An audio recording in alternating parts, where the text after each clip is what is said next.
അസ്സലാമു അലൈക്കും വറഹ്മത്തുള്ളാഹി തആല വബറകാതുഹു. എല്ലാവർക്കും വിഷമമായ ഒരവസ്ഥ. അതെ, നവാസിൻ്റെ ആ ഒരു ജയിൽവാസം. അത് ഷമ്മാസിനും തന്നെ വല്ലാത്തൊരു മനസ്സിന് വേദനയായി മാറി. എന്ത് ചെയ്യും, എന്താ റബ്ബേ ചെയ്യുക? ഏതായാലും കേസ് അങ്ങ് ഫയൽ ചെയ്തു. അവരതിനെക്കുറിച്ചൊരു ശരിക്കൊരു അന്വേഷണം പോലും ചെയ്യാതെ, അല്ലെങ്കിലും അങ്ങനെ പറഞ്ഞാൽ പീഡിപ്പിച്ചു അങ്ങനെയൊക്കെ, പക്ഷേ എതിരായിട്ട് പറയാനും ഒരാളില്ലല്ലോ. പിന്നെ സൗദ, ഹോ, അവളുടെ അവസ്ഥ എന്ന് വെച്ചാൽ അങ്ങനെയും എന്തേലും ചെയ്യാം. ഷമ്മാസ് അതീവ ദുഃഖിതനായി കാണപ്പെടുകയാണ്. എന്നാൽ ഈ സമയം അതാ മുഹ്സിൻ തങ്ങൾ വിളിക്കുന്നു. ഷാമോനെ, ഒന്നിതുവരെ വരണം നീയെ. തങ്ങളെ എന്തേ? അല്ലേ, നമുക്ക് പ്രയാസമൊക്കെ ഉണ്ടാകുമ്പോഴേ നമുക്ക് എന്തെങ്കിലുമൊക്കെ ചെയ്യാം. നമ്മളെക്കൊണ്ട് ഇങ്ങനത്തെ കാര്യങ്ങളൊക്കെ ചെയ്യാൻ കഴിയും. പക്ഷേ അതൊക്കെയെന്ന് വെച്ചാൽ ഇനിയിപ്പോൾ ഇത്രയും ദിവസം ജയിലിൽ കിടക്കണം. അതൊക്കെ അതിനിടയ്ക്ക് ഇനിയിപ്പോൾ പുറത്തിറക്കലൊന്നും ഉണ്ടാവില്ലല്ലോ. ഇനിയിപ്പോൾ തെറ്റ് ചെയ്തതാണെങ്കിലും അല്ലെങ്കിലൊക്കെ അങ്ങനത്തെ ഓരോ സിറ്റുവേഷൻസ് വരുമ്പോൾ നമുക്ക് അതിൻ്റേതായ രീതിയിൽ പ്രവർത്തിക്കേണ്ടി വരും. എന്തായാലും ഞാൻ പഠിച്ച റബ്ബിനോട് ദുആ ചെയ്യുന്നുണ്ട്, അള്ളാഹുവേ നിരപരാധികളായ ആളുകളെ നീ ശിക്ഷിക്കല്ല അള്ളാഹ് എന്നുള്ളത്. ഷാമോൻ ഒന്ന് ഇതുവരെ വന്നേ തങ്ങളെ. ഓക്കെ. അങ്ങനെ അതാ ഷമ്മാസ് നേരെ മുഹ്സിൻ തങ്ങളുടെ വീട്ടിലേക്ക് ചെല്ലുന്നു. അന്ന് നല്ല ജനത്തിരക്ക്. ഷമ്മാസ് വിചാരിച്ചു, റബ്ബേ എനിക്ക് വേണ്ടി മുഹ്സിൻ തങ്ങളെ ഈ തിരക്കുകളെല്ലാം മാറ്റിവെച്ച് എൻ്റെ കൂടെ ഇരിക്കുന്നു. എന്നാൽ അല്പസമയം തിരക്കൊന്ന് കഴിയട്ടെ. ഉച്ചഭക്ഷണത്തിൻ്റെ ആ ഒരു സമയമായി. എല്ലാവരും ഭക്ഷണം കഴിക്കുവാൻ ഇരിക്കുന്ന സമയമായപ്പോൾ അല്പം തിരക്കൊഴിയും. ആ സമയത്താണ് മുഹ്സിൻ തങ്ങൾ ളുഹർ നമസ്കരിക്കുവാനും ബാക്കിയുള്ള കാര്യങ്ങൾക്കും വേണ്ടി ചെലവഴിക്കുക. ആ സമയത്ത് നിസ്കരിക്കാൻ പോകുന്നതിന് മുമ്പായിട്ട് ഷമ്മാസിനെ ഒരിക്കൽ കൂടി വിളിച്ചു. അല്ല, ഷാമോൻ എവിടെ? തങ്ങളെ, ഞാനിവിടെ നിൽക്കുന്നുണ്ട്. അപ്പോൾ എപ്പോഴും വന്നത്? ഞാൻ അല്പസമയമായി. പക്ഷേ തിരക്കല്ലേ, ആളുകളൊക്കെ നമ്മളെപ്പോലെ തന്നെ വെയിറ്റ് ചെയ്ത് പല ബുദ്ധിമുട്ടുകൾ കൊണ്ട് ഇരിക്കുന്നവരല്ലേ. ഷാമോൻ അപ്പോൾ തന്നെ വന്നൂടായിരുന്നോ? അല്ല തങ്ങളെ, സാരല്ല. എന്നാ വാ. പെട്ടെന്ന് തന്നെ ഷമ്മാസ് തങ്ങളുടെ അരികിലേക്ക് എത്തി. കേട്ടപ്പോൾ വല്ലാത്ത വിഷമായിപ്പോയി, വല്ലാത്ത സങ്കടമായിപ്പോയി. കാരണം നമുക്കെന്ന് വെച്ചാൽ പടച്ച റബ്ബ് ഓരോന്ന് വിധിച്ചിട്ടുണ്ടാവും. ഹൈറും ഷർറൊക്കെ അള്ളാഹുവിൽ നിന്നല്ലേ. അതെ, മുഅ്മിനീങ്ങൾക്ക് ദുനിയാവ് നരകാന്നല്ലേ.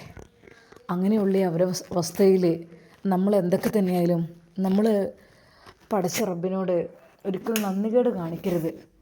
അള്ളാഹു നമുക്ക് അത് വിധിച്ചതാണെങ്കിൽ അങ്ങനെ തന്നെ. കാരണം ചില ആളുകളുടെ കെണിയിൽപ്പെട്ട് ചില ആളുകളുടെ അവസ്ഥയിൽ അങ്ങനെയൊക്കെ ഉണ്ടാവാറുണ്ട്. അതൊരിക്കലും നമുക്ക് അള്ളാഹ്ക്ക് നമ്മുടെ ദേഷ്യം ഉണ്ടായിട്ടല്ല.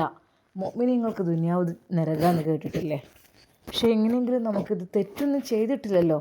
ആ ഒരു സിറ്റുവേഷനിൽ നമുക്കിതിനെക്കുറിച്ച് ഒന്ന് ശരിക്ക് ചിന്തിക്കാം. ഞാൻ ഒരു കാര്യം പറയാനുണ്ട് എനിക്ക്. എന്താ തങ്ങളെ? ഷാമു വല്ല ടെൻഷനായല്ലേ? നീയും കൂടി തളർന്നു കഴിഞ്ഞാൽ പിന്നെന്താ അതിനൊരവസ്ഥ? എൻ്റെ പ്രിയപ്പെട്ട തങ്ങളെ, നിങ്ങളെന്താ പറയണത് അതുപോലെ ഞാൻ ചെയ്തോളാം. ഷാമോനൊന്നുമല്ല. കേസ് ആരായിരുന്നു നടത്തിയിരുന്നത്? അല്ല, നമ്മുടെ കാര്യങ്ങളൊക്കെ ഞാൻ പറഞ്ഞത് നജീബ് സാറിനോടായിരുന്നു. നജീബ് സാറും നജീബ് സാർ. ഓക്കെ, എനിക്കറിയാം. നീ പറഞ്ഞിരുന്നല്ലോ നിൻ്റെ കൂടെ പഠിച്ചിരുന്നു എന്നൊക്കെ. പരിചയപ്പെട്ടിട്ടുണ്ട് ഒരിക്കൽ. ശരിയാണ്. അല്ല, മൂപ്പരെ കല്യാണം കഴിഞ്ഞോ? കല്യാണം കഴിഞ്ഞു. കല്യാണം കഴിച്ചതും തന്നെ ഒരു പോലീസിനെ തന്നെയാണ്. ആണോ? മാഷാ അല്ലാ. രണ്ടുപേരും ഒരേ ഫീൽഡിലായി കഴിഞ്ഞാലേ അവർക്ക് അവരുടേതായ രീതിയിൽ ലീവ് എടുക്കാനും അവരുടെ ഇഷ്ടങ്ങളൊക്കെ ഒരുപോലെ ആക്കാം. വ്യത്യസ്ത ഫീൽഡുകളാകുമ്പോൾ അതിൻ്റേതായൊരു ബുദ്ധിമുട്ടും കാര്യങ്ങളൊക്കെ ഉണ്ടാവും. എന്തൊക്കെ തന്നെയായാലും അത് നന്നായി. നജീബ് നല്ലൊരു പോലീസാണല്ലേ സർ. സത്യത്തിൻ്റെ ഭാഗത്ത് മാത്രം കൂട്ടു നിൽക്കുന്ന പോലീസാണ്. ഓക്കെ. എന്നാൽ നജീബ് സാറിനോട് എനിക്കൊന്ന് കോണ്ടാക്റ്റ് ചെയ്യണമായിരുന്നു. എന്ത്? അല്ല, അത് ഞാൻ പറയാം. നജീബ് സാർ അങ്ങനെയാണെങ്കിൽ ഞാൻ വിളിച്ചോളാം. അത് വേണ്ട, അവരൊക്കെ ഡ്യൂട്ടിയിലായിരിക്കും. ഒരിക്കൽ പോലും വിളിക്കണ്ട. അല്ല, ഞാൻ വിളിച്ചോളാം, കുഴപ്പമൊന്നുമില്ല. അതായത് എന്താണെന്ന് വെച്ചാൽ എനിക്ക് അദ്ദേഹത്തോടൊന്ന് സംസാരിക്കണം. ഒന്ന് ഫോണ്. ഓക്കെ. അപ്പോൾ തന്നെ ഷമ്മാസ് നജീബ് സാറിൻ്റെ ഫോണിലേക്ക് വിളിക്കുന്നു. ഹലോ. ഷാമോൻ പറയൂ. പിന്നെ സാറേ എനിക്ക് എൻ്റെ ഫ്രണ്ടിൻ്റെ കാര്യം അറിയില്ലേ, മുഹ്സിൻ തങ്ങൾ അറിയില്ലേ? ആ മാഷാ അല്ലാ, മുഹ്സിൻ തങ്ങൾ അവരിപ്പോൾ എവിടെയാണ്? അന്ന് കണ്ട് പരിചയമൊക്കെ പെട്ടിരുന്നു കുറച്ച് മുമ്പ്. അതെ, മുഹ്സിൻ തങ്ങളുടെ അടുത്താണ് ഞാൻ. ആണോ? എൻ്റെ അന്വേഷണം പ്രത്യേകം ഒന്ന് പറയട്ടോ, പ്രത്യേകം ഒന്ന് ദുആ ചെയ്യാൻ പറയണേ. നമ്മൾക്ക് മക്കൾ ഒന്നും ആയിട്ടൊന്നുമില്ല, ഒന്നും കുഴപ്പമൊന്നുമില്ല എന്ന് വിചാരിക്കുന്നു, ഉണ്ടാവുമെന്ന് വിചാരിക്കുന്നു. എന്നാലും അവരൊക്കെ ദുആ ചെയ്താൽ പഠിച്ചവൻ പെട്ടെന്ന് സ്വീകരിക്കുമല്ലോ. എന്തായാലും നിങ്ങൾ ഒന്ന് നമ്മളെ കാര്യം ഒന്ന് പ്രത്യേകം ഒന്ന് പറയാൻ കേട്ടോ. പിന്നെ ഭാര്യ പറയുകയായിരുന്നു നമുക്ക് അങ്ങനെയോ എവിടെയെങ്കിലും ഒന്ന് പോയി നോക്കണം എന്നൊക്കെ. പിന്നെ എന്ന് വെച്ചാൽ ഈ തിരക്കും കാര്യങ്ങളും എല്ലാം കൂടെയൊക്കെ ആകുമ്പോഴേ എന്തായാലും ഇൻഷാ അല്ലാ ഒരു ദിവസം വരണം എന്ന് ഞാൻ വിചാരിച്ചിരിക്കുകയായിരുന്നു. എന്നാൽ ഷമ്മാസിന് അത് കേട്ടപ്പോൾ വല്ലാത്തൊരു സന്തോഷം തോന്നി. നജീബ് സാറേ, എന്നാൽ പിന്നെ വൈകിക്കണ്ട, നിങ്ങൾ ഭാര്യനെയും കൂട്ടി ഇങ്ങോട്ട് പോരി. ഇപ്പോഴോ? അതല്ല, അവർക്ക് ബുദ്ധിമുട്ടാവും ഈ സമയത്ത്. ഞാൻ അങ്ങനെയൊന്നുമില്ല, ചികിത്സക്ക് ഒരുപാട് ആളുകളൊക്കെ ഉണ്ട്, നിങ്ങൾ രണ്ടുപേരും ഒന്ന് വരി കേട്ടോ.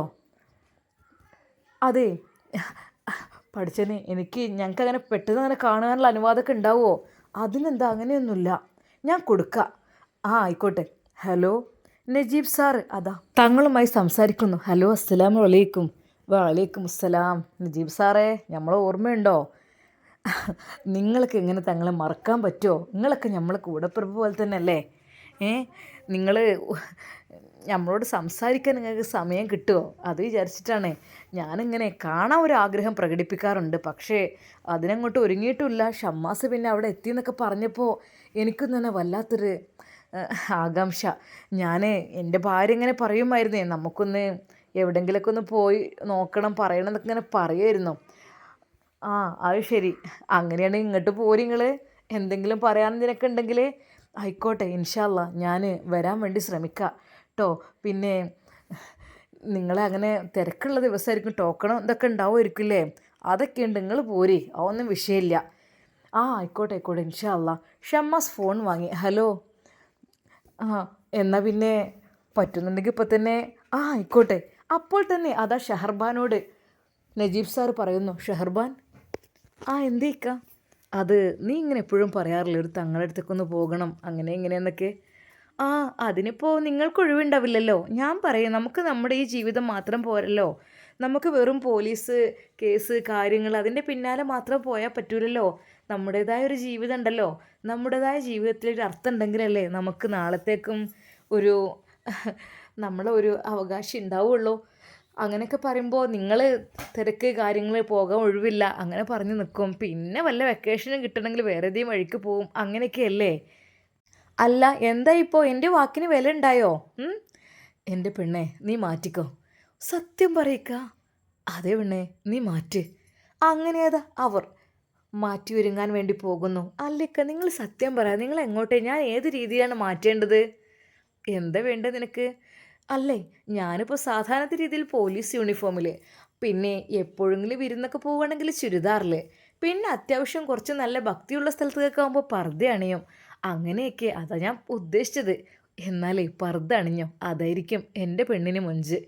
ശരിക്കും അതാ പർദ്ദ അണിഞ്ഞുകൊണ്ട് നമ്മുടെ ഷഹർബാൻ പോലീസ് ഇറങ്ങിയപ്പോൾ ശരിക്കും അതാ നജീബ് സാറ് കണ്ടൊന്ന് ഞെട്ടിപ്പോയി. എൻ്റെ പെണ്ണേ, സത്യം പറഞ്ഞാൽ ഇതെൻ്റെ ഷഹർബാൻ തന്നെയാണോ? തട്ടത്തിൻ്റെ ആ ഒരു മൊഞ്ചിൽ നിന്നെ കാണാൻ എന്ത് ഭംഗിയാടി. മറ്റേതാ പോലീസ് യൂണിഫോമിൽ അതാ തൊപ്പിയൊക്കെ ഇട്ട്. സത്യം പറഞ്ഞാൽ നീ തികച്ചും വ്യത്യസ്തമായ നല്ലൊരു പെണ്ണായി മാറിയിരിക്കുന്നു.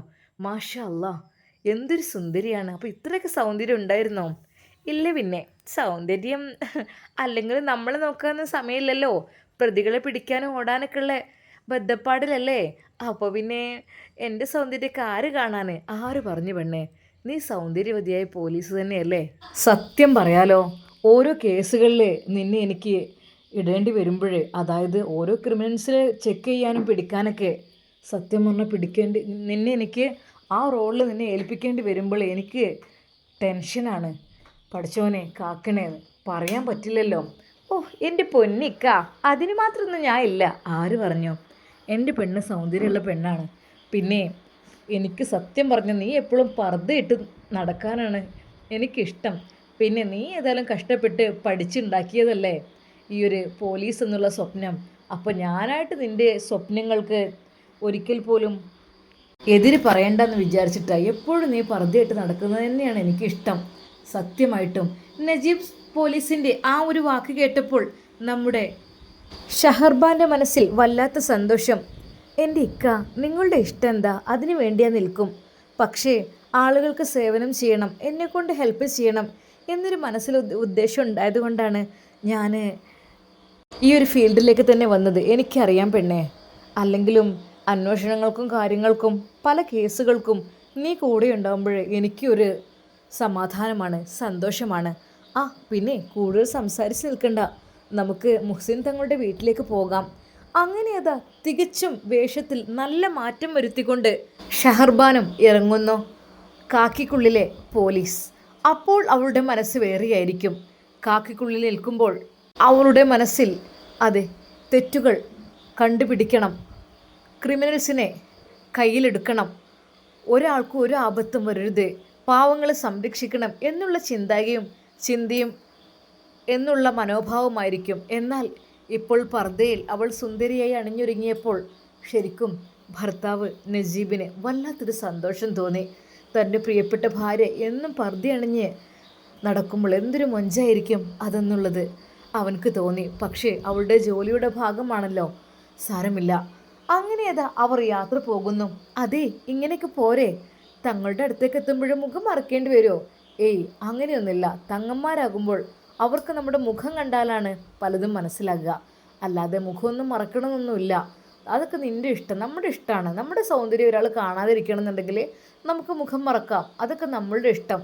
പക്ഷേ മുഖം ഔറത്തല്ല എന്നാണ്.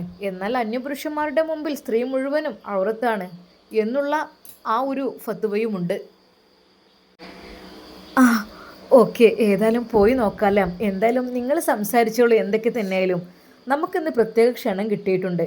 എന്തെങ്കിലുമൊക്കെ ഒന്നും ഉണ്ടാവും, ഒന്നുമില്ലാതെ മുഹ്സിൻ തങ്ങൾ വിടിക്കൂല. ആ പിന്നെ ആ നവാസിൻ്റെ കേസിനെ കുറിച്ച് അതൊന്നും ആയില്ലല്ലോ അല്ലേ? എനിക്ക് സത്യം പറഞ്ഞാൽ നല്ല ടെൻഷനാണ് കേട്ടോ. കാരണം ഒരു തെറ്റും ചെയ്യാത്ത ആളാണത്, എല്ലാം നമുക്ക് അറിയുകയും ചെയ്യാം. എന്നിട്ടിപ്പോൾ കോടതി അങ്ങനെ വിധിച്ചത് എന്ത് ചെയ്യാൻ? കോടതിയിൽ അത്രക്കും കാര്യങ്ങളാണ് അവർ ബോധിപ്പിച്ചിട്ടുള്ളത്. പിന്നെ അത് അങ്ങനെ സംഭവമൊന്നും നടന്നിട്ടില്ല എന്നുള്ള കാര്യം അറിയില്ലല്ലോ കോടതിക്ക്. അവർ പറയുന്നതല്ലേ ശരി. അവർ പറഞ്ഞു പീഡിപ്പിച്ചു, ഗർഭിണിയെ പീഡിപ്പിച്ചു, അങ്ങനെ ചെയ്തു ഇങ്ങനെ ചെയ്തു, അങ്ങനത്തെ പേരിലൊക്കെയാണല്ലോ അവർക്ക് ജാമ്യമില്ലാത്ത കേസെന്ന് പറഞ്ഞത്. അതൊന്നും ഉണ്ടാവില്ല. എന്നാലും എനിക്ക് ആ ജയിൽ ജീവിതം എന്ന് പറഞ്ഞാൽ അത് അനുഭവിച്ചത് നമ്മുടെ ഷമ്മാസിൻ്റെ ജ്യേഷ്ഠൻ എന്നൊക്കെ പറയുമ്പോൾ പഠിച്ചവനെ, മാധ്യമങ്ങളൊക്കെ ഇത് അറിഞ്ഞു കഴിഞ്ഞാൽ ആകപ്പാട് ഇളകി വരലായിരിക്കും. അതുതന്നെ ആയിരിക്കും, പ്രത്യേകിച്ച് പുത്തൻ വീട് തറവാട് എന്നൊക്കെ പറയുമ്പോൾ അങ്ങനെയല്ലേ. ഏതായാലും ഒന്നുമില്ലാതെ അങ്ങോട്ട് രക്ഷപ്പെട്ടാൽ മതിയായിരുന്നു. എന്നാലല്ലേ നമ്മളൊക്കെ എത്രയൊക്കെ തന്നെ എന്ത് ചെയ്യാൻ. അങ്ങനെ ഒരുപാട് കാര്യങ്ങൾ അങ്ങോട്ട് കോടതിയിലേക്ക് എഴുതി കൊടുക്കുക, പോരാത്തിന് കൂടെ ഒരു വക്കീലും ഉണ്ടെങ്കിൽ അത് ശരിവെച്ച് അത് ഓക്കെ റെഡിയാകും, അത് അവർ അങ്ങോട്ട് ഓക്കെ ആക്കും. പക്ഷേ പിന്നീട് എന്തായാലും മുഹ്സിൻ തങ്ങളെ എന്താ പറയുന്നത് നമുക്കൊന്ന് പോയി നോക്കാം എന്തൊക്കെയാണ് എന്നുള്ളത്. അങ്ങനെ അതാ അല്പസമയത്തെ യാത്രയ്ക്ക് ശേഷം ഷമ്മാസിനെ വിളിക്കുന്നു. ഹലോ ഷാമോനെ, ആ ലൊക്കേഷൻ ഒന്ന് എവിടെ എത്തി നിങ്ങൾ? ഞങ്ങളിപ്പോൾ ഏകദേശം അവിടുന്ന് പോന്നിട്ടൊരു 10 കിലോമീറ്ററോളം യാത്ര ചെയ്തു. ആ ലൊക്കേഷൻ ഒന്ന് ഓക്കെ. അപ്പോൾ തന്നെ ലൊക്കേഷൻ ഇട്ട് കൊടുത്തു. ഇനി ഇവിടുന്ന് ഏകദേശം ഒരു 15-18 കിലോമീറ്ററോളം ഉണ്ട്. 18 കിലോമീറ്റർ ഉണ്ട്. കുറുക്കുവഴി കാണിക്കുന്നുണ്ട്. എൻ്റെ പൊന്നിക്ക, കുറുക്ക് വഴിയൊന്നും പോകണ്ട, നമ്മൾക്ക് ജീവിച്ചങ്ങ് പോകാം നേരെ വഴിക്ക്. പെട്ടെന്ന് എത്തിയിട്ട് എന്തിനാ? അല്ലേ അവർ പെട്ടെന്ന് അല്ല, ഇനിയിപ്പോൾ മഴയൊന്തൊക്കെയല്ലേ, നമുക്ക് നേരെ തന്നെ പോകാം. സത്യം പറഞ്ഞാൽ ഇക്കയുടെ കൂടെ ഒരു യാത്ര എന്ന് വെച്ചാൽ അതൊരു സ്വപ്നമാണെൻ്റെ. എനിക്ക് സത്യം പറഞ്ഞാൽ ചിലപ്പോൾ തോന്നിപ്പോവും ഡ്യൂട്ടിയൊന്നും വേണ്ട, ഇക്കയുടെ കൂടെയുള്ള സുഖമായ ജീവിതം, ഇക്കയെ കാത്തിരിക്കുന്ന ആ ഒരു ഭാര്യ, ആ രീതിക്ക് മതിയെന്നൊക്കെ തോന്നും. പക്ഷേ പലരുടെയും അവസ്ഥയൊക്കെ കാണുമ്പോഴേ ഒരുപാട് പാവപ്പെട്ടവർ നമ്മളടുത്ത് വന്ന് പരാതികൾ പറയുമ്പോൾ, പരിഭവങ്ങൾ പറയുമ്പോൾ നമുക്കത് വേണ്ടെന്ന് വെക്കാൻ പറ്റില്ലല്ലോ. ഷെഹർബാൻ, നമുക്ക് നമ്മുടെ ജീവിതം ഇങ്ങനെയാണ്. നമുക്ക് ആളുകൾക്ക് സേവനം ചെയ്യുക എന്നുള്ളതാണ് നമ്മുടെ ദൗത്യം. ആരെങ്കിലും ഉപദ്രവിക്കുകയാണെങ്കിലും ബുദ്ധിമുട്ടിക്കുകയാണെങ്കിൽ അവരെ ഹെൽപ്പ് ചെയ്യുക, അവർക്ക് വേണ്ടി നമ്മൾ എന്ത് ചെയ്തു കൊടുക്കുക, അങ്ങനെയൊക്കെ. അല്ല പിന്നെ എന്തായി? എന്താ അവർ കുഞ്ഞിക്കതിയുടെ മകളത് അറിയില്ല, അന്വേഷണം നടന്നുകൊണ്ടിരിക്കുകയാണ്. അതൊക്കെ പണം കൊണ്ട് എന്തും ചെയ്യാനും മടിക്കൂലേ. ഇനിയിപ്പോൾ തമിഴ്നാട് പോലീസിനായാലും തന്നെ കൈക്കൂലി കൊടുത്ത് ഒതുക്കാനുള്ളതേ ഉള്ളൂ. അത്രക്കും സ്വർണം ക്യാഷ് ആയിട്ടൊക്കെല്ലാം മുങ്ങിക്കണ്. ഇനിയിപ്പോൾ ഒരു വളയായാലും ഒരു മാലയായാലും ഒന്ന് നീട്ടിക്കൊടുത്താൽ അവരൊക്കെ അന്വേഷണം അങ്ങ് വിടും. അവർക്ക് അവർക്ക് എന്നല്ല, പല രീതിയിലും പല പോലീസുകാരും അങ്ങനെ ഉണ്ട്. എല്ലാവരും ഞാൻ പറഞ്ഞില്ല. കൈക്കൂലി കൊടുത്തിട്ട് സംഭവം ഇപ്പം നീ കണ്ടില്ലേ അന്ന്. ഏ അതൊക്കെ പറയണത് കൈക്കൂലി കൊടുത്തിട്ട് പല കേസുകളും ഇല്ലായ്മ ചെയ്യാൻ എല്ലാവരും ശ്രമിക്കും. പക്ഷേ കുറേ കഴിയുമ്പോൾ സത്യമൊക്കെ തെളിയൂട്ടോ. എത്ര കാലം അങ്ങനെ പോകും നോക്കാലോ. അതൊക്കെ വൈകാതെ തിരിച്ചു വരും. മാക്സിമം അവർ സുഖിക്കും, ആഘോഷിക്കും. പക്ഷേ എന്നാൽ ആ ചെറിയ ചെക്കനെ അവർക്ക് വീട്ടുകാരെ വല്ലാത്ത വിഷമമുണ്ട്. കാരണം അത്ര വയസ്സുമായിട്ടില്ല, അവളെക്കാളും ചെറിയ ചെക്കൻ. ചില ചെക്കന്മാരൊക്കെ പെട്ടുപോകുന്നൊരു കെണി. ഇപ്പോഴത്തെ ചില കുട്ടികൾ, ആൺകുട്ടികളെ പെൺകുട്ടികളൊന്നും പറയാൻ പറ്റില്ല, MDMA കഞ്ചാവ് അതൊക്കെ യൂസ് ചെയ്യുന്ന, പ്രത്യേകിച്ച് സ്കൂളിലും കോളേജിലൊക്കെ പഠിക്കുന്ന കുട്ടികൾ പേടിയാണ്.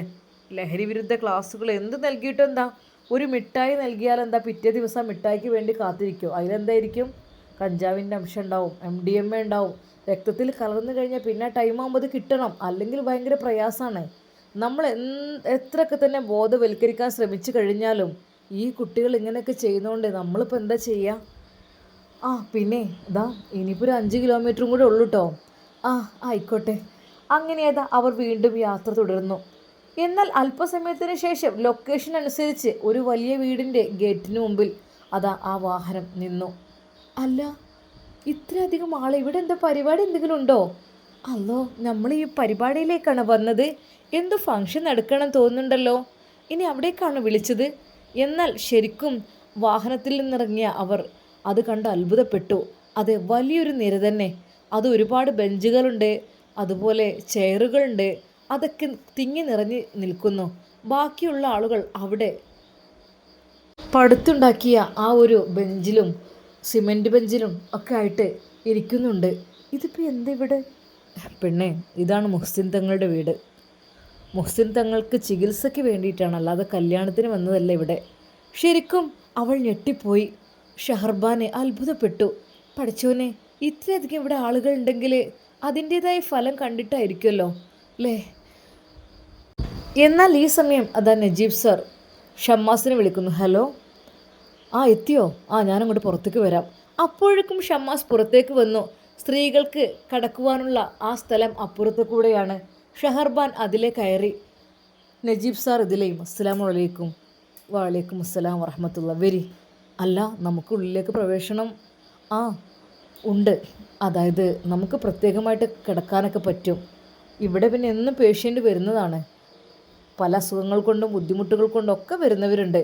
പിന്നെ ചെറിയൊരു സഹായം എന്നുള്ള രീതിയിലും മക്കളെ കെട്ടിക്കാനായിട്ട്, വീട് പണിക്കായിട്ട്, അതുപോലെ തന്നെ രോഗം കൊണ്ട് പ്രയാസപ്പെട്ടിട്ട് അവർക്കുള്ളത് എല്ലാ രീതിയിലുള്ള ക്യാഷൊക്കെ ഇവിടെ കൊടുക്കും.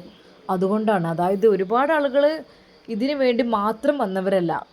ഇവിടെ എന്ന് വെച്ചാൽ ചില ദിവസങ്ങളിൽ ആഴ്ചയിൽ 2 ദിവസമുണ്ട് സഹായത്തിന് വേണ്ടി, ക്യാഷിൻ്റെ ആവശ്യത്തിന് വേണ്ടി വരുന്നവർ ആ ദിവസമാണ്. ഇന്ന് ആ ദിവസമാണെന്ന് തോന്നുന്നു. അതായിരിക്കും ഇത്ര തിരക്ക്. കാരണം ഒരുപാട് പാവങ്ങളായ ആളുകൾ സഹായത്തിന് വേണ്ടി വരും. മക്കളെ കെട്ടിക്കാനായിട്ട്, വീട് പണിക്കായിട്ട്, അതുപോലെ വീട്ടിൽ കൂടുതലായിട്ട്, പിന്നെ പല ആവശ്യങ്ങൾക്കും, ബിസിനസ്സിലേക്ക് വേണ്ടിയിട്ട്, അങ്ങനെയൊക്കെ എന്തെങ്കിലുമൊക്കെ ഹെൽപ്പിന് വേണ്ടി വരും. പിന്നെ തങ്ങളാരെയും മടക്കി വിടാറില്ല. എല്ലാവർക്കും നല്ലൊരു സംഖ്യ തന്നെ കൊടുക്കും. പിന്നെ ഒരുപാട് ആളുകൾ സംഭാവന, പാവപ്പെട്ടവർക്ക് എന്നുള്ളൊരു ബോക്സ് അവിടെ, അത് അവർ അതിൽ കൊണ്ടുവന്നിടും. അത് അവർക്ക് എന്ത് കൊണ്ടുവന്നിടുന്നത് വെച്ചാൽ അവർ അസുഖം മാറിയിട്ട് കൊണ്ടുവന്നിടുകയാണ്. അങ്ങനെ കൊണ്ടുവന്നിട്ടിട്ട് പിന്നെ എന്താവും, ഇവർ തന്നെ അത് ഓപ്പൺ ചെയ്തിട്ട് വന്നവർക്കെല്ലാം അതിൽ നിന്ന് തന്നെ കൊടുക്കും. അപ്പോഴും ഒരു നല്ലൊരു സംഖ്യ എല്ലാവർക്കും കിട്ടും കേട്ടോ. പക്ഷേ തങ്ങൾ 5 പൈസ ഇതിൽ നിന്ന് എടുക്കാറില്ല. കാരണം ഇത് പാവങ്ങളുടെയാണ്, പാവങ്ങളുടെ ക്യാഷുമാണ്, പാവങ്ങൾക്കുള്ളതുമാണ്. അതുകൊണ്ട് തന്നെ അങ്ങനെ. പക്ഷേ പല അസുഖം മാറിയവരും അങ്ങനെയൊക്കെ ആയിട്ട് പല രീതിയിലുള്ള ഒരുപാട് സഹായങ്ങളൊക്കെ ചെയ്യും. അതൊന്നും തങ്ങൾ എടുക്കാറില്ല എന്നേ ഉള്ളൂ. തങ്ങൾ പറയും അതൊരിക്കലും എനിക്ക് ഹലാലല്ല, ഹലാലും തൊയ്യിബും എന്നാണ് പറയാറ്. ഹലാലായത് തൊയ്യിബായത് വേണം നമുക്ക് എടുക്കാൻ. നജീബ് സാർ തന്നെ ഞെട്ടിപ്പോയി. ശരിക്കും ഇത്രയധികം ജനങ്ങളും ആൾത്തിരക്കും അതൊക്കെ അതിനൊരു ഫലം ഉണ്ടായിട്ട് തന്നെയാണല്ലോ അല്ലേ. ഒരു നിമിഷം അവൻ ആലോചിച്ചു. അതെ, തൻ്റെ പ്രിയപ്പെട്ട ഭാര്യ ഷഹർബാൻ്റെ ആഗ്രഹം. അവൾക്കൊരു കുഞ്ഞുണ്ടാവുക എന്നുള്ളതിൽ വളരെയധികം ആഗ്രഹമാണ്. പക്ഷേ ഞാൻ പലതവണ അതിനുവേണ്ടി ശ്രമിച്ചിട്ടും അതിലൊക്കെ പരാജയമായിരുന്നു. പിന്നെ ഹോസ്പിറ്റലിൽ ഒരു വട്ടം കാണിച്ചപ്പോൾ തന്നെ എന്താ കൗണ്ടിൻ്റെ പ്രശ്നമോ അങ്ങനെ എന്തൊക്കെ പറഞ്ഞു. ചിലപ്പോൾ റെഡിയാവും, അല്ലെങ്കിൽ മെഡിസിൻ സ്റ്റാർട്ട് ചെയ്യാം എന്ന് പറഞ്ഞിരുന്നു. അത് പറഞ്ഞപ്പോൾ അവൾ പറഞ്ഞു, പടച്ച റബ്ബ് നമുക്ക് തരുമായിരിക്കും മെഡിസിൻ ഒന്നും കഴിക്കാതെ. അതിപ്പോൾ കുഴപ്പമൊന്നുമില്ലല്ലോ നമുക്ക്. അവളുടെ നിർബന്ധം കൊണ്ടാണ് മെഡിസിൻ വാങ്ങാതിരുന്നത്, പിന്നെ പോയിട്ടുമില്ല. എന്നാലിപ്പോൾ വർഷങ്ങൾ കഴിഞ്ഞു, ഇപ്പോഴും കുഞ്ഞുങ്ങൾ ഇല്ല എന്നുള്ളതും ശരിക്ക് ഒരു പ്രയാസമുണ്ട് മനസ്സിൻ്റെ ഉള്ളിൽ. അങ്ങനെയാണെങ്കിൽ തീർച്ചയായും അവളെ പോലീസ് ജോലിയൊക്കെ നിർത്തിയിട്ട് അവൾക്ക് വീട്ടിലിരിക്കാം. ഈ ഒരു അവസ്ഥയിൽ ഇൻഷാ അല്ലാഹ് എന്തൊക്കെയോ മനസ്സിൽ സ്വപ്നമുണ്ട്. പിന്നെ ഇപ്പോൾ വെറുതെ വീട്ടിൽ നിന്നിട്ട് കാര്യമില്ലല്ലോ, അതുകൊണ്ടാണ്. അങ്ങനെ അതാ നമ്മുടെ ഷമ്മാസ് അങ്ങോട്ട് എത്തുന്നു. തങ്ങളെ, പിന്നെ നജീബ് സാറൊക്കെ വന്നിട്ടുണ്ട്. ആ ആണോ, അവർ വിളിക്കൂ. അപ്പോഴേക്കും അതാ അടുക്കള ഭാഗത്തേക്കൂടെ നമ്മുടെ ഷഹർബാനും എത്തിയിരുന്നു. എന്നാൽ അപ്പോഴേക്കും അങ്ങോട്ട് ആളെ വിട്ടു. ഒരു സ്ത്രീ അവിടുത്തെ ജോലി ചെയ്യുന്ന സ്ത്രീയോട് കാര്യങ്ങൾ പറഞ്ഞു. അവിടെ ഒരു പെണ്ണ് ഇപ്പോൾ വന്ന് കയറും, അവരെ ഒന്ന് അകത്തേക്ക് കയറ്റി വിടണം. പേര് ഷഹർബാൻ എന്നാണ്. അങ്ങനെ അതാ ഷഹർബാനാണോ? അതെ. ആ കൂട്ടത്തിൽ അത്യാവശ്യം ഹൈറ്റും വൈറ്റുമുള്ള ഒരു സ്ത്രീ. കണ്ടപ്പോൾ തന്നെ ഒരു ലുക്കുണ്ട്. അങ്ങനെ അതാ നിങ്ങൾ അകത്തേക്ക് വിളിക്കുന്നു. മുഹ്സിൻ തങ്ങളുടെ ഭാര്യ അവരെ കണ്ടു. ആ, എൻ്റെ പേര് ഷഹർബാൻ. ആ, തങ്ങൾ പറഞ്ഞിരുന്നു ഒരു പോലീസ് ഉദ്യോഗസ്ഥയും പോലീസൊക്കെ വരുന്നുണ്ടെന്നുള്ളത്. ഇരിക്കും കേട്ടോ. അവർക്ക് വേണ്ടി പ്രത്യേകം ചായ സൽക്കാരം അവിടെ നടത്തി. നജീബ് സാറും ഷമ്മാസും ഷഹർബാനും അതാ ചായയെല്ലാം കുടിക്കുന്നു. പിന്നെ അപ്പോഴേക്കും മുഹ്സിൻ തങ്ങൾ അങ്ങോട്ടെത്തി. മുഹ്സിൻ തങ്ങളെ കണ്ടപ്പോൾ അവൾ ബഹുമാന പുരസ്കാരം എഴുന്നേറ്റു. ഇരുന്നോളൂ, കുഴപ്പമൊന്നുമില്ല. ഞാൻ നിങ്ങളെ വിളിപ്പിച്ചത് എന്താണെന്ന് വെച്ചാൽ എനിക്ക് അത്യാവശ്യം ഒരു കാര്യം പറയാനുണ്ടായിരുന്നു. അതായത് നവാസിൻ്റെ കാര്യത്തിൽ അല്പം പ്രയാസമായല്ലേ. എന്താ ചെയ്യുക, അല്ലെങ്കിലും ഈ ദുനിയാവിൽ സത്യം വിജയിക്കൊന്നുമില്ലല്ലോ, കളവല്ലേ വിജയിക്കുള്ളൂ, കളവും വഞ്ചനയൊക്കെ. എന്തൊക്കെ തന്നെയായാലും നിരപരാധികൾക്ക് ഇങ്ങനെയൊരു അവസ്ഥ എന്ന് വെച്ചാൽ അവർക്ക് താങ്ങാൻ കഴിയുന്നതിലപ്പുറമായിരിക്കും. അതായത് എന്താണെന്ന് വെച്ചാൽ വല്ലാത്തൊരു സങ്കടമായിരിക്കും, പ്രശ്നമായിരിക്കും, വിഷമമായിരിക്കും അല്ലേ. കാരണം ചെയ്യാത്ത തെറ്റിന് ഞാൻ നിങ്ങളോടൊരു പോലീസ് ഉദ്യോഗസ്ഥ എന്നുള്ള രീതിയിൽ മാത്രമല്ല കേട്ടോ പറയുന്നത്, നിങ്ങളെൻ്റെ മനസ്സിലാകുന്നുണ്ട് തങ്ങളെ. നിങ്ങളൊക്കെ എൻ്റെ ഒരു സുഹൃത്തുക്കൾ എന്നുള്ള രീതിയിൽ കൂടിയാണ് പറയുന്നത്. എനിക്ക് നിങ്ങൾക്ക് കുറച്ച് നിർദ്ദേശങ്ങൾ തരാനുണ്ട്. അതിനനുസരിച്ച് നിങ്ങൾ ചെയ്യുകയാണെങ്കിൽ, മുന്നോട്ട് പോവുകയാണെങ്കിൽ ഇൻഷാ അല്ലാഹ് നമുക്ക് നവാസിനെ എങ്ങനെയെങ്കിലുമൊക്കെ രക്ഷപ്പെടുത്തി എടുക്കാനൊക്കെ നമ്മൾ ശ്രമിക്കുക. പിന്നെ നജീബ് സാർ, സാറൊന്നും വിളിക്കണ്ട, അതിനെന്താ, എനിക്കതൊരു തങ്ങളെ ഞാനൊക്കെ നിങ്ങൾ എത്രയോ താഴെയാണ്. അതായത് നിങ്ങളൊക്കെ എത്രയോ വലിയ ആളുകളല്ലേ. അങ്ങനെയില്ല. പടച്ച റബ്ബ് സൃഷ്ടിച്ച് എല്ലാവർക്കും ഒരേ തുല്യ തന്നെയാണ് അള്ളാഹു നൽകിയിട്ടുള്ളത്. പിന്നെ നമ്മളെ കർമ്മങ്ങൾ കൊണ്ടും നമ്മളിതുകൊണ്ടൊക്കെ ഒരു സ്ഥാനമായി വരിക എന്ന് മാത്രം. പക്ഷേ എപ്പോഴും അള്ളാഹുവിൻ്റെ അടിമയാണ് നമ്മളെന്നുള്ള ഓർമ്മ എപ്പോഴും നമുക്ക് മനസ്സിലുണ്ടാവണം. ഒരിക്കൽ പോലും ഞാൻ അവനേക്കാൾ വലുതാണെന്നോ എനിക്ക് അവനേക്കാൾ സമ്പത്തുണ്ടെന്നോ ഒന്നൊന്നും നമ്മൾ ചിന്തിക്കാൻ പാടില്ല. എപ്പോഴും നമ്മൾ അള്ളാഹുവിൻ്റെ അടിമയാണ്, അള്ളാഹുവിന് ഭയന്ന് ജീവിക്കുക എന്നുള്ളതാണ് ഏറ്റവും വലിയത്. അപ്പോൾ എനിക്ക് പറയാനുള്ള കാര്യം മറ്റൊന്നുമില്ല. എന്താണെന്ന് വെച്ചാൽ നവാസിനെ കുറിച്ചൊരു ചർച്ചയാണ് ഞാനിവിടെ ഉദ്ദേശിക്കുന്നത്. ആളുകൾ അവിടെ പുറത്ത് ഇപ്പോൾ വെയിറ്റ് ചെയ്യുന്നുണ്ട്. പക്ഷേ എങ്കിലും എനിക്ക് നിങ്ങളോട് അല്പം സംസാരിക്കാം. അതാണ് ഞാൻ വിളിച്ചു വരുത്തിൽ ബുദ്ധിമുട്ടായോ? ഇല്ല. അല്ലെങ്കിലും ഷഹർബാനെ നിങ്ങളെ നല്ല എവിടെയെങ്കിലും ഒരു ചികിത്സ തേടണം, ഒരു തങ്ങളെങ്ങാനും പോയി കാണണം എന്നൊക്കെ പറഞ്ഞ് നിൽക്കുകയായിരുന്നു. പെട്ടെന്ന് അതാ ഷഹർബാൻ്റെ മുഖത്തേക്ക് തങ്ങൾ നോക്കി. എന്താ പോലീസ് സാറേ, നിങ്ങൾക്ക് എന്ത് നമ്മളോട് പറയാണ്ടോ? തങ്ങളെ, ഞങ്ങൾക്ക് കാര്യങ്ങളൊക്കെ മനസ്സിലാകുന്നുണ്ട്, മക്കളായിട്ടില്ല അല്ലേ? മാഷാ അല്ലാ. പഠിച്ചോനെ, പഠിച്ച റബ്ബ് നമുക്ക് ഓരോന്ന് കരുതിയിട്ടുണ്ടാവും. അതിൻ്റെ സമയം ആയിട്ടില്ല. സമയം ഇനി 6 മാസം ഉണ്ട്. 6 മാസം കൂടി കഴിഞ്ഞാൽ ഇൻഷാ അല്ലാ ഉണ്ടാവും കേട്ടോ. നോക്കിക്കോണ്ടി. അപ്പോൾ പിന്നെ ഈ ഡ്യൂട്ടിയൊക്കെ ഒന്ന് നിർത്തിക്കൊണ്ടിട്ടോ, കുറച്ച് റെസ്റ്റും കാര്യങ്ങളൊക്കെ ആയിക്കോട്ടെ. എന്ന് വെച്ചാൽ അങ്ങനെ അടഞ്ഞു കിടക്കുക എന്നുള്ളതല്ല. ഇൻഷാ അല്ലാ 6 മാസത്തിനുള്ളിൽ നമ്മുടെ നജീബ് സാറിൻ്റെ വൈഫ് ഗർഭിണിയായിരിക്കും. ഇൻഷാ അല്ലാഹ് അള്ളാഹു സുബ്ഹാനഹു വ തആല നമുക്ക് ആ കുഞ്ഞിനെ കാണുവാനും ഒക്കെയുള്ള ഭാഗ്യം നൽകി അനുഗ്രഹിക്കട്ടെ. ശരിക്കും ആ ഒരു തങ്ങളുടെ ആ ഒരു വാക്ക് അത് കേട്ടപ്പോൾ അതാ ഷെഹർബാൻ്റെ കണ്ണുകൾ വിടർന്നു. മാഷാ അല്ലാ, നജീബ് സാറിന് വിശ്വസിക്കാൻ കഴിയുന്നില്ല. തങ്ങളെ, ഞാൻ ഈ കേൾക്കുന്നത്, എനിക്കിത് വിശ്വസിക്കാൻ എന്ത് ഞാൻ. ഷമ്മാസ് പറഞ്ഞു, നമുക്ക് പ്രയാസം തോന്നും, പക്ഷേ പ്രയാസം നമുക്ക് അള്ളാഹു നമുക്ക് തരുമ്പോൾ അത് നമുക്ക് മനസ്സിലാകും ശരിക്കും. അങ്ങനെ എത്രയോ അനുഭവങ്ങളുണ്ട്. പിന്നെ ഉപദ്രവിക്കലും ഒരാളെ കടുപ്പം കാട്ടില്ല, അങ്ങനെയൊന്നുമില്ല. നമ്മളെ കാര്യങ്ങളൊക്കെ എന്താ വെച്ചാൽ വന്ന് പറയുക, അതിനനുസരിച്ച് തങ്ങൾ ഒരു വാക്കങ്ങോട്ട് പറയുക, അതിനനുസരിച്ച് ഉണ്ടാവും. ഇൻഷാ അല്ലാ നമുക്ക് നോക്കാമല്ലോ എന്തൊക്കെ തന്നെയായാലും. സത്യം പറഞ്ഞാൽ അവർക്ക് വല്ലാത്തൊരു സന്തോഷമായി, സമാധാനമായല്ലോ. പടച്ച റബ്ബ്, നമ്മൾ അള്ളാഹുവിനോട് നിരന്തരം ദുആ ചെയ്യുക, അള്ളാഹു സ്വീകരിക്കേ. പടച്ചോണ്ടേ പിന്നെ നമ്മൾ പേടിക്കേണ്ട ആവശ്യം. അല്ല, ഞങ്ങൾ ഹോസ്പിറ്റലിൽ ഒരു മെഡിസിൻ ഒന്നും വേണ്ട. പടച്ച റബ്ബ് ആ കുഞ്ഞിനെ നിങ്ങളുടെ വയറ്റിലേക്ക് നിക്ഷേപിക്കാൻ വിചാരിച്ചൊരു സമയമുണ്ടാകും, ഒരു ടൈമുണ്ടാകും. ആ ടൈം അങ്ങോട്ട് അടുത്ത് വന്നാൽ ഒരു മെഡിസിനും കാര്യങ്ങളൊന്നും വേണ്ട. അല്ലെങ്കിൽ ഇപ്പോൾ മെഡിസിനും കാര്യങ്ങളൊന്നും വേണ്ടല്ലോ, അതൊക്കെ പടച്ച റബ്ബ് നമ്മുടെ ശരീരത്തിൽ ഓരോ സമയത്ത് ഓരോ ഹോർമോൺ വ്യതിയാനങ്ങളും കാര്യങ്ങളും എല്ലാം ഉണ്ടാവുമല്ലോ. അതിനനുസരിച്ചൊക്കെ ഇൻഷാ അല്ലാ അതൊക്കെ റെഡിയായി. ഇപ്പോൾ അതിൻ്റെ ചെറിയൊരു ഇതൊക്കെ ഉണ്ടായിരിക്കും, ടൈം ആകുമ്പോൾ ഉണ്ടാവും. നിങ്ങളിലൂടെ ജനിക്കേണ്ട കുഞ്ഞ് നിങ്ങളിലൂടെ ജനിക്കുക തന്നെ ചെയ്യും, അല്ലാതെ വേറെ ഒരാൾക്ക് പോവില്ല. അത് അള്ളാഹു നിങ്ങൾക്ക് വിധിച്ചാൽ ഉണ്ടായിരിക്കും ഉറപ്പായിട്ടും ഇൻഷാ അല്ലാ. പിന്നെ ഉണ്ടാകാത്തതായിട്ടും ഉണ്ട് കേട്ടോ, പടച്ചറബ് വിധിച്ചിട്ടുണ്ടാവില്ല. അങ്ങനത്തെ കാര്യങ്ങളും കേസുകളും ഉണ്ടാവും. പെട്ടെന്ന് ഷമ്മാസ് പറഞ്ഞു, അതെ ആ ഒരു കേസ് അല്ലേ, ആ അതെ എൻ്റെ അടുത്ത് വന്നിരുന്നു ഒരു പെൺകുട്ടിക്ക് കല്യാണം ശരിയാണില്ല എന്ന് പറഞ്ഞിട്ട്.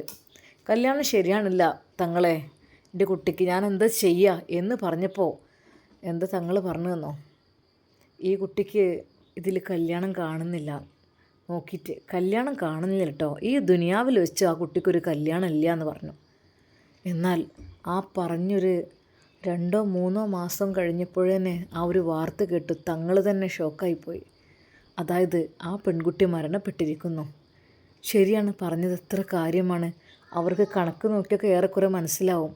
കാരണം കുഞ്ഞുങ്ങൾ അള്ളാഹു നൽകുമോ ഇല്ലയോ എന്നുള്ളത്. കാരണം അവർ പഠിച്ചവരല്ലേ, അതൊക്കെ കൊണ്ട് തന്നെ. അത് ആ കുട്ടിക്ക് ദുനിയാവിൽ കല്യാണമല്ല.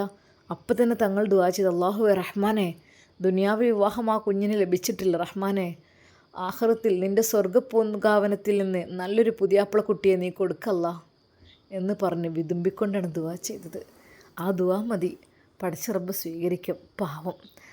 പിന്നീട് ഉമ്മ വന്ന് പറഞ്ഞ ഈ കാര്യം തങ്ങൾ പറഞ്ഞ പോലെ തന്നെ എൻ്റെ കുട്ടി മരണപ്പെട്ടു പോയി, ദുആ ചെയ്യണമെന്ന് പറഞ്ഞതാണ്. അപ്പോഴാണ് ഉമ്മയുടെ മുമ്പിൽ വെച്ചാണ് പറഞ്ഞത്. ശരിക്കും ഷമ്മാസിൻ്റെ വാക്കുകൾ കേട്ട് നജീബ് സാറും അവളും ഞെട്ടിപ്പോയി. ഷെഹർബാന് വിശ്വസിക്കാൻ കഴിഞ്ഞില്ല. അല്ലാ, വിശ്വാസം കുറവായിരുന്നു ഇതിലൊക്കെ. പക്ഷേ ഇതൊക്കെ നേരിട്ടിങ്ങനെ കാണുമ്പോഴേ അല്ലാ റബ്ബേ, നിന്നോടടുത്താൽ നീ എല്ലാം അറിയിച്ചു തരുമെന്നതിന് ഉത്തമ ഉദാഹരണം കൂടിയാണിത്. ആ പിന്നെ ഇൻഷാ അല്ലാ കേട്ടോ, 6 മാസം ആകുമ്പോഴേക്കും ഷെഹർബാനല്ലേ പേര്, ഉമ്മയുടെ പേരെന്താ? ആയിഷ. ആ ഓക്കെ. ആ അത് നോക്കിക്കോളൂ, അത് ഇൻഷാ അല്ലാ ഒക്കെ റെഡിയാവും കേട്ടോ. വിഷമിക്കണ്ട പോലീസേ. സാറേ, എന്നാലും നമ്മളടുത്ത് നിങ്ങളൊക്കെ എത്തിയല്ലേ.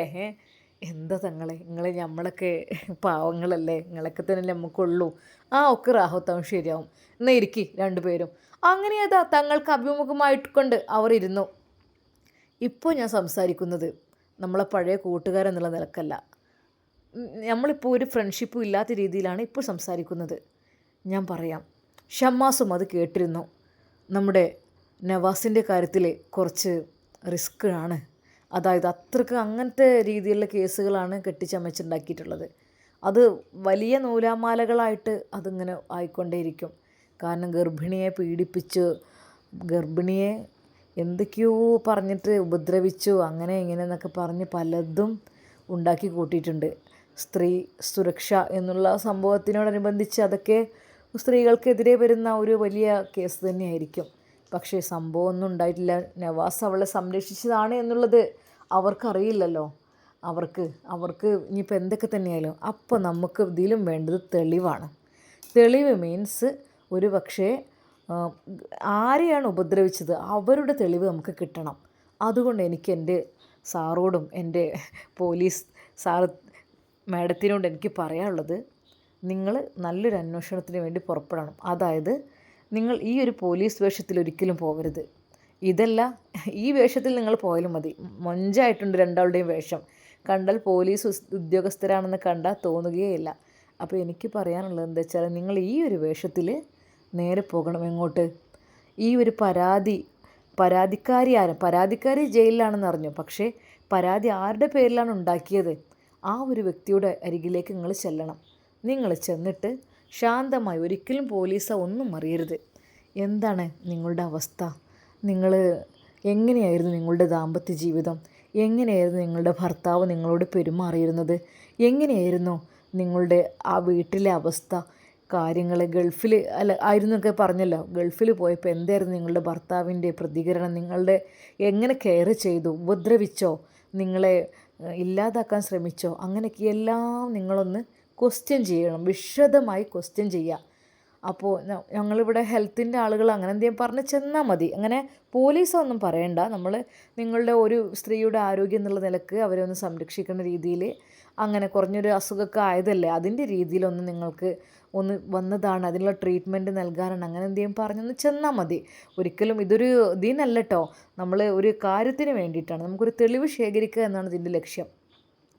പിന്നെ നല്ല രീതിയിൽ അവരോട് സ്നേഹത്തോടെ സംസാരിക്കുക. ഒരിക്കലും പോലും പോലീസ് മുറ സ്വീകരിക്കരുത്. അതായത് പറയടി, എന്താടി എന്ന് വരുന്ന ഒരു ശൈലി ഉണ്ടാവുമല്ലോ. സ്വാഭാവികമായിട്ടും ക്രിമിനൽസിനോട് സംസാരിക്കുമ്പോൾ സ്വാഭാവികത ഇങ്ങനെ വേണ്ടി വരും. പക്ഷേ ഇത് വളരെയധികം ലോലമായിട്ട് നിങ്ങൾ സംസാരിക്കണം എന്ന് മാത്രമല്ല, അവർ പറയുന്ന ഓരോ മൊഴികളും അവർ സത്യസന്ധമായി ഉള്ളു തുറന്ന് പറയാൻ പറയണം. ഒന്നും മനസ്സിൽ ഒന്നും ഉണ്ടാക്കരുത്. എല്ലാം നിങ്ങളുടേതായ നിങ്ങളുടെ ജീവിതത്തിൽ സംഭവിച്ചത് മുഴുവനാണ് പറയേണ്ടത് എന്നാണ് നിങ്ങൾ പറയേണ്ടത്. അപ്പോൾ എന്ത് പറയും? ആ ഒരു വ്യക്തി അത് മുഴുവനായിട്ട് ഇങ്ങനെ പറഞ്ഞു തുടങ്ങുമ്പോൾ നിങ്ങളതൊക്കെ എന്ത് വേണം? ഏറ്റവും നല്ലത് ഒന്നെങ്കിൽ നിങ്ങൾ ഫോൺ ഓൺ ചെയ്ത് റെക്കോർഡിംഗ് ഓപ്ഷൻ എടുത്തിട്ട് ഓൺ ചെയ്ത് അവരെ മുമ്പിലൊന്നും വെക്കേണ്ട, ജസ്റ്റ് ഒന്ന് തൊട്ടടുത്ത് അപ്പുറത്തോ അല്ലെങ്കിൽ അറിയാത്ത രീതിയിൽ ജസ്റ്റ് ഒന്ന് കയ്യിൽ പിടിക്കുക, അല്ലെങ്കിൽ ഫോണൊന്ന് കമഴ്ത്തി പിടിക്കുക എന്നുള്ള രീതിയിൽ അവിടെ വെച്ചിട്ട് മുഴുവനായിട്ട് അവളോടൊന്ന് ചോദിച്ച് മനസ്സിലാക്കുക. ആ ഒരു റെക്കോർഡാണ് നമുക്ക് കിട്ടേണ്ടത്.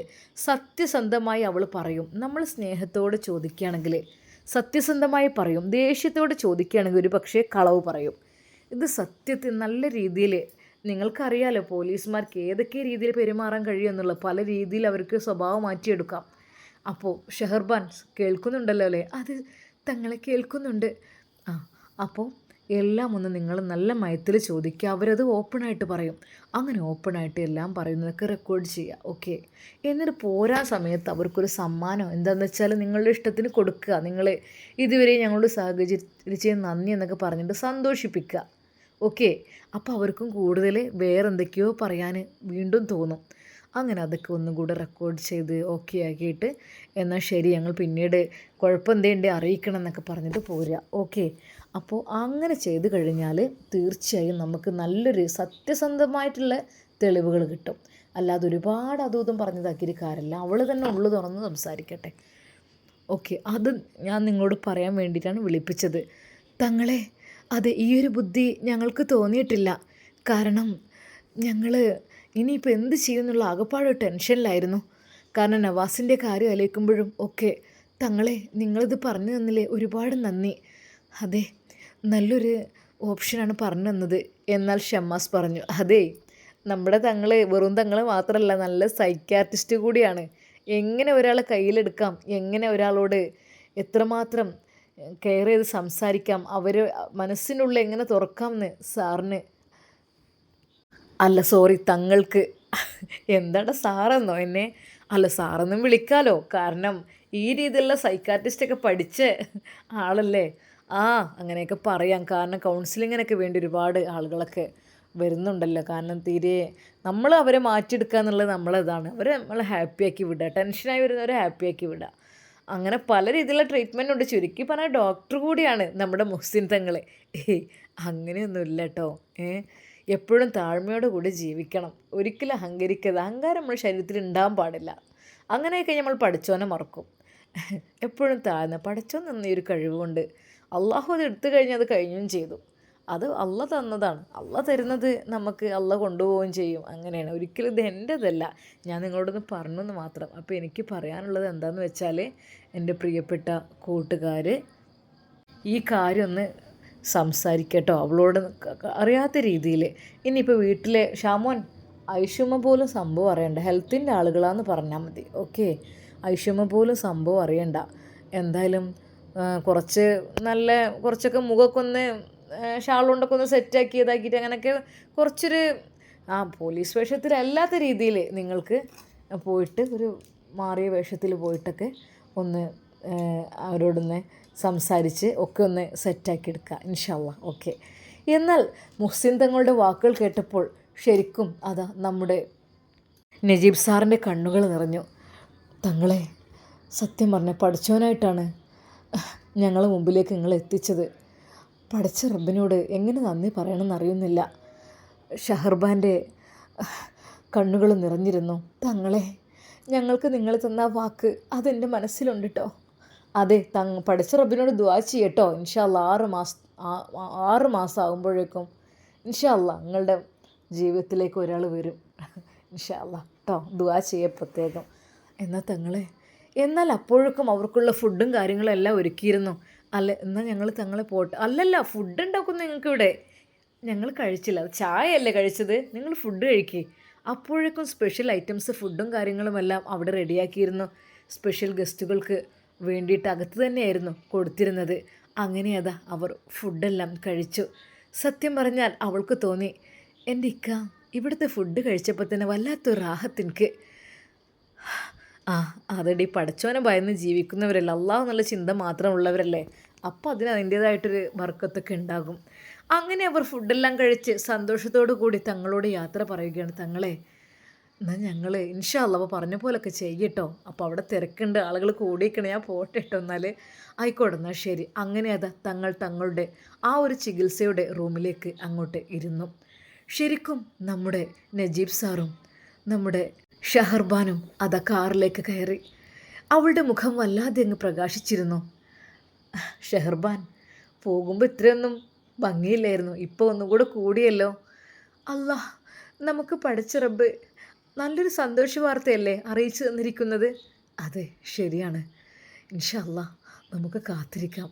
വളരെയധികം സന്തോഷത്തോടു കൂടി മനസ്സമാധാനത്തോടു കൂടി അതാ നമ്മുടെ നജീബ് സാറും ഷഹർബാൻ പോലീസും ആ വീട്ടിൽ നിന്ന് ഇറങ്ങി അവർ യാത്രയിലായി അവരുടെ വീട്ടിലേക്ക്.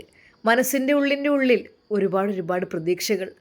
ഒരു നിമിഷം ഷഹർബാൻ വക്കീൽ പടച്ച റബ്ബിനെ മുന്നിൽ കാണുന്ന പോലെ തോന്നി. അല്ലാ, നീ ഇത്ര കാരുണ്യവാനാണോ, കരുണാനിധിയാണോ? പടച്ച റബ്ബേ, അവൾക്ക് സന്തോഷം അടക്കാനാവുന്നില്ലായിരുന്നു. ഇൻഷാ അല്ലാ നമുക്കിതിൻ്റെ ബാക്കി ഭാഗം നാളെ കാണാം. അതുവരേക്കും എല്ലാവർക്കും അസ്സലാമു അലൈക്കും വറഹ്മത്തുള്ളാഹി തആല വബറകാതുഹു. സൗദിയുടെ ആ ഒരു തെളിവുകൾ, ആ ഒരു മൊഴികൾ കിട്ടിക്കഴിഞ്ഞാൽ ഒരു പക്ഷേ നവാസ് രക്ഷപ്പെടും. ഇനി അതിനുള്ള തയ്യാറെടുപ്പാണ്.